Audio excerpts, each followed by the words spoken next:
दोस्तों, अगर आपको ये कहानी पसंद आई तो इसे लाइक करें, शेयर करें और कमेंट करके बताएं कि कहानी में आपको सबसे अच्छा क्या लगा। महाराष्ट्र के मुंबई में रहने वाली जलेबी बाई 7वीं फेल थी। ज्यादा पढ़ी लिखी ना होने के कारण उसके पास कोई नौकरी नहीं थी, जिस कारण एक दिन वो काम की तलाश में घर से निकलती है और खुद से बोलती है, गणपति बप्पा, बस तू किसी माफिक मेरे को छोटी मोटी नौकरी दिला देना। अब मैं ठहरी 7वीं फेल, कोई मेरे को काम नहीं देता है, लेकिन आज मेरी नौकरी पक्की हो गई ना तो आई शपथ 1 किलो नहीं, मैं तेरे को 2.5 किलो मोदक चढ़ाएगी। ठीक है पप्पा, अब मैं जा रही लिए। इतना बोलकर मुंबई की रहने वाली जलेबी बाई काम की तलाश में निकल पड़ती है और वो जा ही रही होती है कि तभी उसकी टक्कर बाबू राव नाम के एक लड़के से होती है और वो गुस्से में बोल पड़ता है, एक किसकी बेवरी मुलगी है रे? ए पोपट, एड़ा है क्या? एक तो मेरे से टकराया, अब ज्यादा नहीं बोल।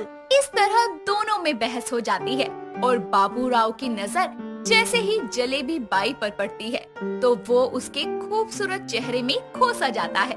और फिर क्या था, जलेबी बाई ये देखकर बोल पड़ती है, ए हलकट, क्या घूर रहा है? कभी लड़की नहीं देखी क्या? चल हट, मला जाऊ दे। इस तरह जलेबी बाई उसे 4 बातें सुनाकर वहाँ से चली जाती है और बाबू राव भी उसके ख्यालों के साथ ही ऑफिस चला जाता है, जहाँ पर वो जलेबी बाई को देखकर चौंक जाता है और उसे देखकर जलेबी बाई भड़कते हुए बोलती है, क्या रे झिंगुर, तू इधर फिर से टपक पड़ा? लगता है तेरे को शराफत की बोली समझ नहीं आती। अरे मेरे को माफ कर दे मेरी माँ, मैं तेरे पीछे नहीं आया, मैं इधर ही काम करता है। अच्छा ठीक है, तू माफी मांग रहा है तो मैं तेरे को माफ कर देती है। वैसे मेरा नाम जलेबी बाई है और तेरा? मेरा नाम बाबू राव है। वैसे तू काय को आई है इधर? अरे काम के वास्ते। इस तरह दोनों बातें करने लगते हैं।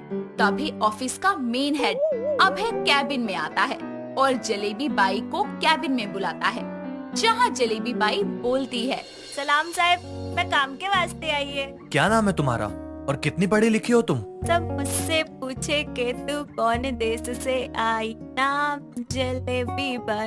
अरे गाना नहीं गाना, नाम बताओ अपना। बताया तो साहब, मेरा नाम जलेबी बाई, मैं 7वीं फेल है। अरे तुम 7वीं फेल हो तो तुम्हें किस बेस पे काम चाहिए? साहब कोई भी काम चलेगा, मैं साफ सफाई बहुत अच्छी करती है, पूरे फर्श को एकदम शीशे की तरह चमका देगी। ठीक है, बाहर बाबू राव है, वो आपको काम समझा देगा। थैंक यू साहब। आखिरकार जलेबी बाई को काम मिल ही जाता है और बाबू राव उसे काम समझा देता है। दोनों एक दूसरे से बातें करते हैं, जहाँ जलेबी बाई बोलती है, बराबर समझ गई मैं काम सारा। वैसे तू इधर क्या करता है? चाय पानी पिलाने का काम करता हूँ। अब मैं भी तेरी तरह ज्यादा ही पढ़ा लिखा नहीं हूँ, तभी तो किस्मत ने इसी ऑफिस में लाकर पटक डाला।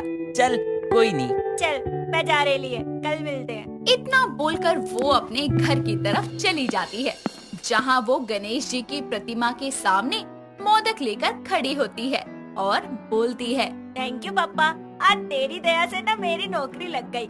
अब तो मैं कमाएगी और जो 4 पैसे बचेगी उसे मैं जोड़ेगी। अब मुझ पर ही मेरी जिम्मेदारी है, मेरे आगे पीछे तो कोई है नहीं, शादी का खर्चा भी तो देखना है। अगले दिन वो ऑफिस पहुंचकर काम में लग जाती है और जब वो वाइपर से झुककर पोछा लगा रही होती है, तभी उसका दुपट्टा नीचे गिरने ही वाला होता है कि तभी वहाँ बाबू राव आता है और उसे बोलता है, अरे एड़ी कैसे काम कर रही है तू? इतना झुक के काम करने की जरूरत न को। क्या रे, झुक के पोछा नहीं लगाएगी तो कल लेट के लगाएगी? तेरी को बनाते वक्त बप्पा तुझमें भेजा डालना भूल गया था। ऐसी ही सीधी खड़ी होकर पोछा मार। अगर साहब कुछ बोले तो बोल दियो कि तेरी कमर में दर्द है, अब बस मगजमारी नक्को कर। बाबू राव के मन में अपने लिए चिंताजनक प्यार देखकर जलेबी बाई समझ जाती है कि उसे उसकी कितनी फिक्र है, जिसके बाद वो फिर से अपने कामों में लग जाती है। ऐसे ही समय बीतता है और दोनों एक दूसरे से खूब बातें करते और ऑफिस के अलावा अब बाबू राव उसे बाहर भी मिलने लगा। एक दिन दोनों पार्क में बैठे होते हैं, जहाँ बाबू राव उसे बोलता है, मैं तेरे से कुछ बोलूं? मैं जानती है, लेकिन फिर भी तेरे मुंह से सुनना चाहती हूँ। मैं तुझे अवर प्रेम करतो। मैं भी वो अंग्रेजी में क्या बोलते हैं? हाँ, आई लव यू टू। इस तरह दोनों एक दूसरे से अपने प्यार का इजहार करते हैं और बाबूराव अपनी शादी के भी सपने देखते हुए उसे बोलता है। चलना हम जल्दी से शादी कर लेते हैं। इतनी जल्दी नको रे बाबा, पहले हम दोनों मिलकर कुछ पैसे जोड़ेंगे फिर करेंगे। और कहीं तब तक तेरे को कोई और झिंगुर उड़ा ले गया तो? अरे नहीं रे, तू अपनी खोपड़ी को फालतू में टेंशन मत दे, मैं तेरे साथ ही ओम मंगलम करेगी। तू मेरा नवरा बनेगा ना, चल घर चलते। इस तरह दोनों बातें करके अपने अपने घर चले जाते हैं और ऐसे ही वक्त बीतता है। और अगले दिन जलेबी बाई फिर से अपने काम करने आती है और जब वो अपने काम कर रही होती है तभी वहाँ नीतीश आता है और बोलता है। और जलेबी भाई क्या बात है, आज तुम्हारा चेहरा खुशी से लाल गुलाबी सा हो रहा है, बड़ी खुश लग रही हो।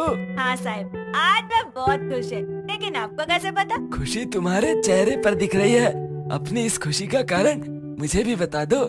जलेबी भाई तुम्हें पता है, जब भी मैं तुम्हारा नाम लेता हूँ ना तो मुझे भूख लग जाती है। अरे साहब, लेकिन मेरे काम से भूख लगने का क्या वास्ता? तुम इतनी खूबसूरत जो हो, इसीलिए ना चाहते हुए भी मेरी नजरें तुम पे टिक ही जाती हैं। क्या करूं, एक तो ये तुम्हारा नाम, कितनी मिठास है तुम्हारे नाम में। नीतीश जलेबी बाई के बारे में सोच ही रहा होता है कि तभी जलेबी बाई उसे झकझोरते हुए बोलती है। साहब, ओ साहब, किस दुनिया में खो गए नीतीश साहब? जलेबी बाई उसे झकझोरते हुए बोल ही रही होती है कि तभी नीतीश का पैर स्लिप हो जाता है और गलती से वो दोनों फर्श पर गिर जाते हैं। तभी वहाँ अचानक बाबूराव आता है और उन दोनों को ऐसे देखकर वो अपने मन में बोल पड़ता है। ये क्या है, मेरी होने वाली नौकरी इसके ऊपर क्या कर रही है? ए देवा, ये सब देखने से पहले मेरे को उठा क्यों नहीं लिया रे? ये हलकट को मैं आज छोड़ेगा नहीं रे। दोनों को इस तरह से देखकर वो आग बबूला हो जाता है और उनके पास आकर बोलता है। बहुत खूब, क्या रे तू सांप के ऊपर क्या कर रही है? और सांप तुम क्या देख रहे हो? उसके नीचे बिछोने के माफिक आराम से लेटे हुए हो, उठने का इरादा नक्को है क्या? तुम्हारा फेविकोल के माफिक चिपक ही हो गया है क्या? बाबूराव गुस्से की कंडीशन में दोनों को लगातार बहुत सारी बातें सुनाता है, जिसके बाद जलेबी बाई फटाफट से जमीन से उठकर खड़ी हो जाती है और फिर बाबूराव को शांत कराते हुए वहाँ से बाहर ले जाती है। जिसके बाद जब वो दोनों अकेले होते हैं तब जलेबी बोलती है। क्या रे, मैं तेरे को बोली थी ना कि तू अपने मगज के घोड़ों को ज्यादा मत दौड़ाया कर। अरे जानबूझ के थोड़ी ना फिसली थी सांप पर, तू एकदम से भड़क रहा है मेरे ऊपर। वाह, तू सही और वो सांप सही, एक मैं ही तो गलत हूँ। देख, मैं तेरे को किसी के साथ देखकर बर्दाश्त नहीं कर सकता, समझी? इसी वास्ते अब बस मेरे को तेरे साथ शादी करने का है। बाबूराव को जलेबी बाई के किसी के भी करीब आना बिल्कुल पसंद नहीं था, इसीलिए अब वो उसे शादी करने की कहता है और बच्चों की तरह वो जिद पर अड़ जाता है और उसे इस तरह देखकर जलेबी बाई हंसने लगती है और बोलती है। तू तो एकदम बालक के माफिक जिद करेला है। चल ठीक है, मैं करेगी तेरे से शादी, अब अपना बीपी हाई मत कर। चल फिर। अब कहाँ जाने का है? अरे शादी की शॉपिंग वास्ते। ए बप्पा, अबे चिरकुट, थोड़ी देर में हम घर तो जाएंगे ही ना। अरे कल भी पंडित जिंदा रहेगा, दुकानें भी खुली रहेंगी। इसी हफ्ते मैं तेरे से शादी करेगी, बप्पा की शपथ, यकीन कर मेरा। ए बप्पा, इससे मगजमारी करने से तो अच्छा है मैं जल्दी से इससे शादी रचा लेगी। लोग सही कहते हैं, प्यार बड़ी कुत्ती चीज है। इस तरह थोड़ी ही देर में दोनों ऑफिस से निकल जाते हैं, जिसके बाद बाबूराव जलेबी बाई को ले जाकर शॉपिंग करवाता है और 2 दिन बाद ही उनकी शादी की तैयारियां होने लगती है। जलेबी बाई अपनी शादी का कार्ड लेकर ऑफिस आती है, जहां वो बोलती है। अबे सर, ये लीजिए मेरी शादी का कार्ड, आना जरूर। हाँ, और हाँ साहब, मैं ना अगले महीने से काम पर नहीं आएगी। ठीक है, मैं चलती है। जलेबी बाई ऑफिस के पूरे स्टाफ को अपनी शादी का कार्ड देकर चली जाती है और अगले ही दिन वो मराठी शादी के जोड़े में दुल्हन बनकर बाबूराव से शादी करती है। सभी मेहमान खाना और मिठाइयाँ खाते हैं, जहाँ नीतीश बोलता है। क्या जलेबी भाई, तुम्हारी शादी में सारी मिठाइयाँ हैं, बस जलेबी को छोड़कर। अरे साहब, अब तो मैं बाबूराव की हो गई ना, जो है वही खाओ। अब तो जलेबी बाबूराव की है बस। उसकी बातें सुनकर सभी हंसने लगते हैं और इस तरह ये कहानी यहाँ खत्म होती है। इशिता कॉलेज में पढ़ती थी और वो हमेशा ही एक कोशिश किया करती थी कि बिल्कुल अपनी बाकी सहेलियों के जैसे ही खूबसूरत दिखे।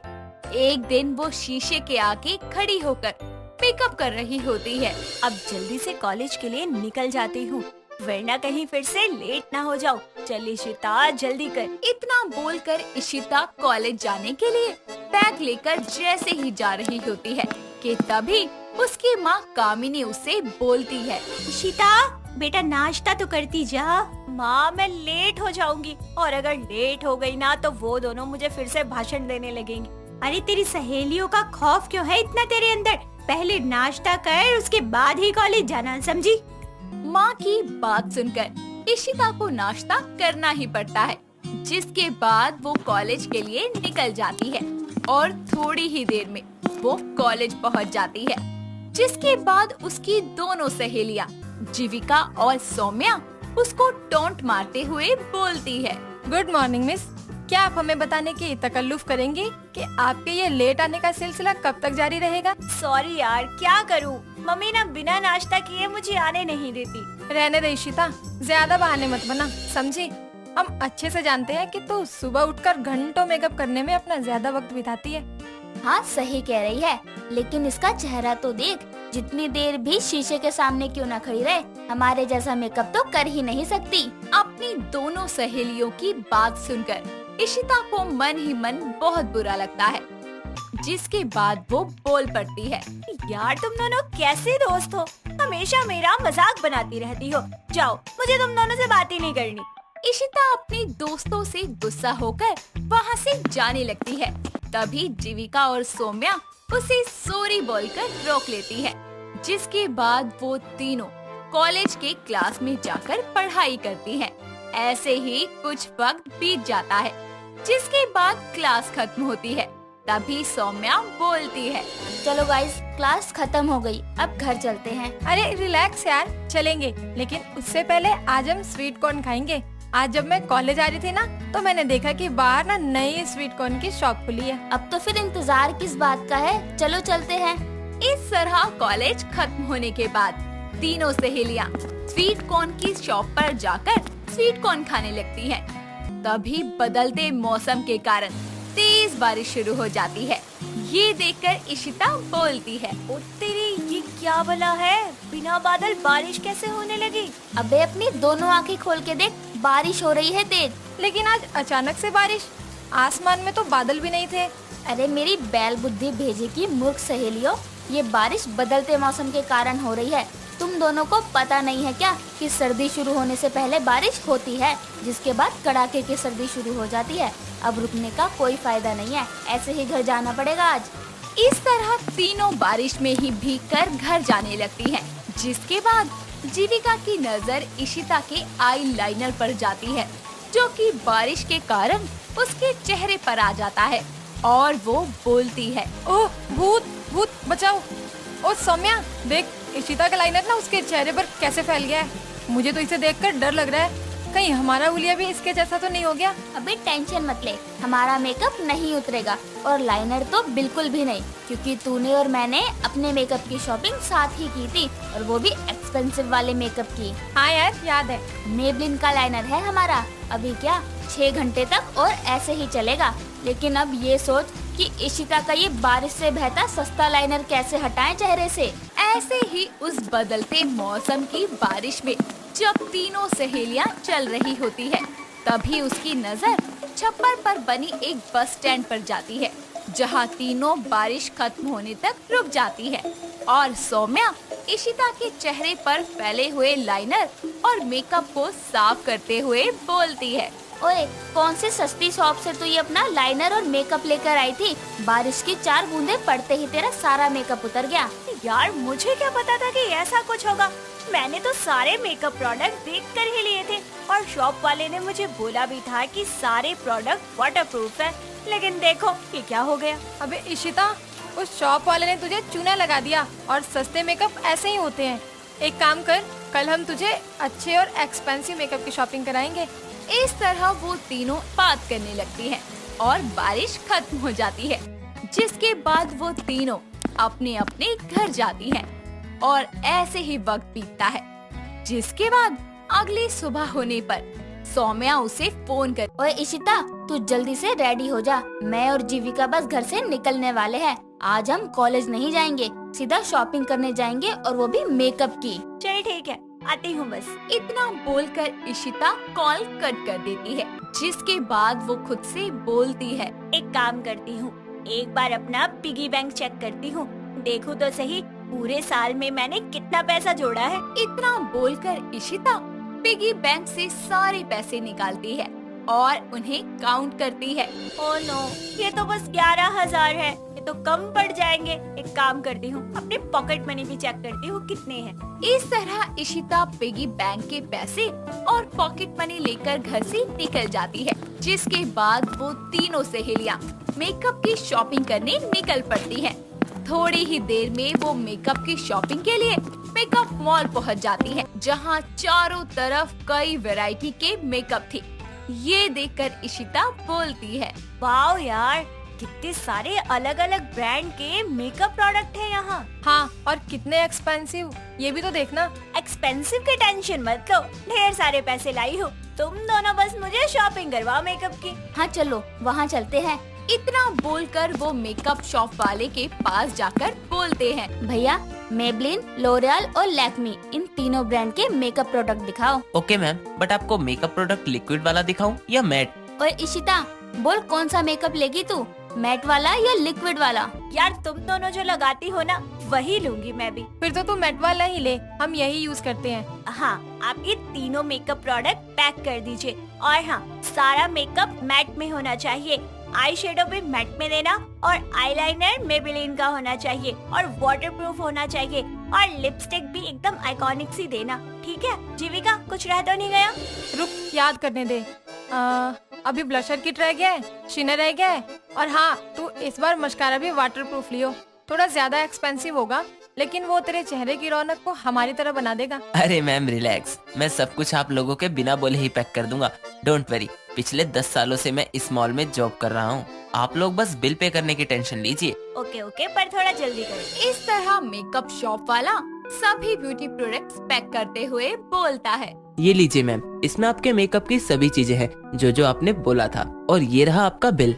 इशिता अपने एक्सपेंसिव मेकअप को देखकर बेहद ही खुश होती है, लेकिन जैसे ही वो उन एक्सपेंसिव प्रोडक्ट्स के बिल को देखती है, तो उसके पैरों तले जमीन खिसक जाती है और वो बोलती है, ओ तेरी, ये क्या भट्टा बैठ गया, इतना कॉस्टली मेकअप। अरे इतने सारे तो मेरे पास पैसे भी नहीं है, बिल कैसे पे करूँगी। हाँ, एक काम करती हूँ, सौम्या से उधार ले लेती हूँ, बाद में उसे दे दूँ।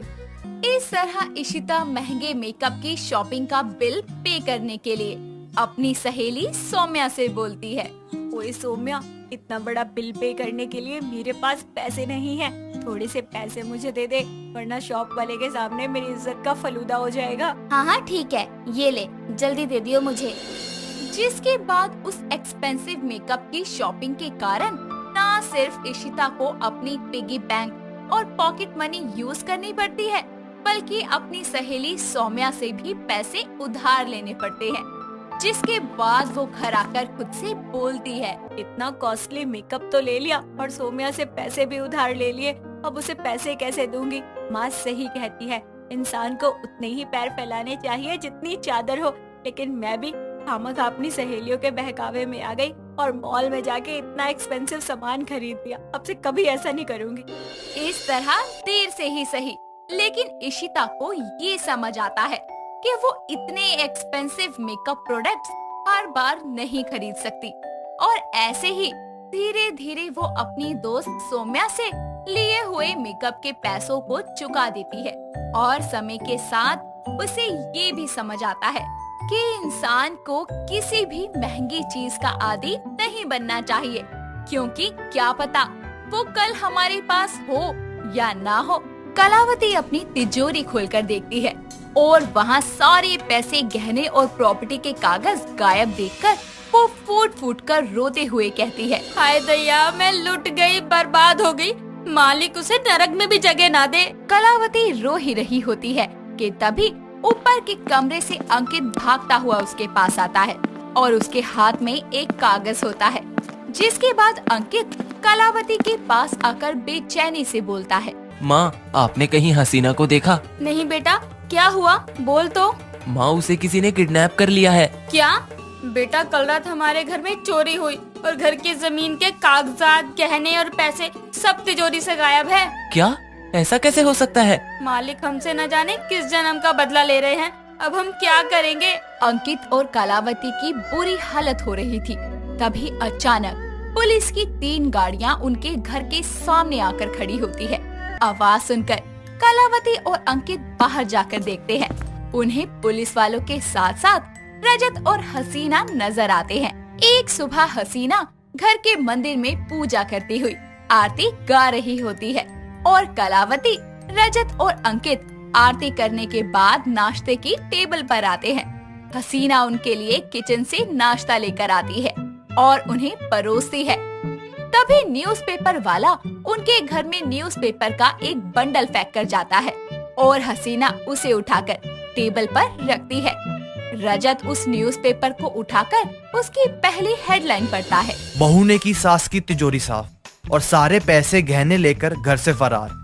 FIR दर्ज करने के बाद भी कोई खबर नहीं। कलावती उसके मुंह से ये बात सुनते ही बोलती है, आजकल कलयुग भारी पड़ रहा है। इस जमाने में तो किसी पर विश्वास करना सही नहीं है। जब घर की बहू ही ऐसे काम करेगी तो बाहर वालों का क्या भरोसा? माँ, हर घर में ऐसा नहीं होता। एक आधे लोग पाप के भागीदार होते हैं, पर बदनामी सबकी होती है। इन बातों से सिर्फ सतर्क रहना चाहिए।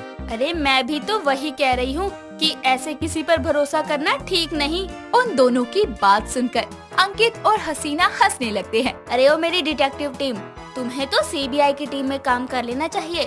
तुम तो रोज ही 4-5 मर्डर केस ऐसे ही सुलझा दोगे। माँ जी, आप चिंता मत कीजिए। आपको अपनी बहू पर यकीन नहीं है क्या? नहीं नहीं बहू, मैं तेरे बारे में ऐसा कभी नहीं सोच सकती। मुझे तो तुझ पर पूरा विश्वास है। तूने तो ये साबित करने पर मुझे मजबूर कर दिया। ये ले घर की चाबियों का छल्ला और संभाल इस घर की जिम्मेदारी। अरे नहीं नहीं माँ जी, मैं इन जिम्मेदारियों के काबिल नहीं हूँ। अरे ले लो भाभी, काश मुझे ये मौका मिलता। मैं तो एक दिन में माँ की तिजोरी साफ कर देता और माँ को पता भी नहीं चलता। सभी रजत की बात सुनकर हंसने लगते हैं और कलावती उसे बोलती है, हाँ हाँ, तभी मैंने कहा था कि अपनों से सावधान। माँ, मैं मजाक कर रहा हूँ। अरे बस करो भाई, ये चाबियों की जिम्मेदारी का खेल खत्म हो गया हो तो मैं ऑफिस जाऊँ। दोपहर के समय कलावती से मिलने वकील आते हैं और वो अपने साथ जमीन के कागजात लेकर आते हैं और उसे देते हैं। तभी कलावती हसीना को आवाज लगाते हुए चाय बनाकर लाने को कहती है। थोड़ी ही देर में हसीना चाय लेकर कलावती के कमरे में आती है, जहां वकील कलावती को कुछ समझाते हुए बोलते हैं, देखिए कलावती जी, अब आपकी जमीन के पीछे कई बड़े डीलर्स की नजर है। अगर आप उसे अपने नाम से अपने बेटे के नाम करा लेती हो तब जाकर वो सुरक्षित होगी। ठीक है, लेकिन क्या वो जमीन में अपनी बहू के नाम कर सकती हूँ? हसीना कलावती की बात सुनकर बोलती है, नहीं नहीं माँ जी, ऐसा मत करिए। क्यों ना करूँ? तुझ पर मैंने मेरे बेटे से ज्यादा विश्वास किया है, इसलिए मैं तेरे ही नाम करूँगी।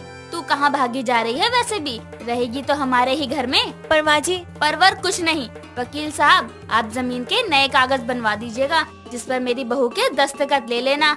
शुक्र है मुझे इन कामों से छुटकारा मिला। जैसा आप ठीक समझो, पर कलावती जी एक बार फिर सोच लो, कहीं बात में गड़बड़ ना हो जाए। आप मेरी बहू पर शक कर रहे हैं? ना जी ना, बस आपको सावधान कर रहा हूँ। इतना बोलकर वकील साहब वहाँ से चले जाते हैं। कुछ दिनों बाद वकील दोबारा आकर कलावती से बात करते हैं और उसे प्रॉपर्टी के कागज देकर वापस चले जाते हैं। कलावती हसीना को बुलाती है और वो प्रॉपर्टी के पेपर तिजोरी में रखने की बोलती है। हसीना उन पेपर्स को तिजोरी में रखकर कलावती बोलती है, माँ जी, घर में सब्जियाँ और राशन खत्म हो गया है। आप रजत जी से कहिए ना कि वो बाजार जाकर राशन और सब्जी ले आए। रुको, अभी बुलाती हूँ उस निकम्मे को। खाली दिन भर मोबाइल और पबजी, अभी उसकी क्लास लगाती हूँ। अरे ओ साहबजादे, जरा इधर तो आ।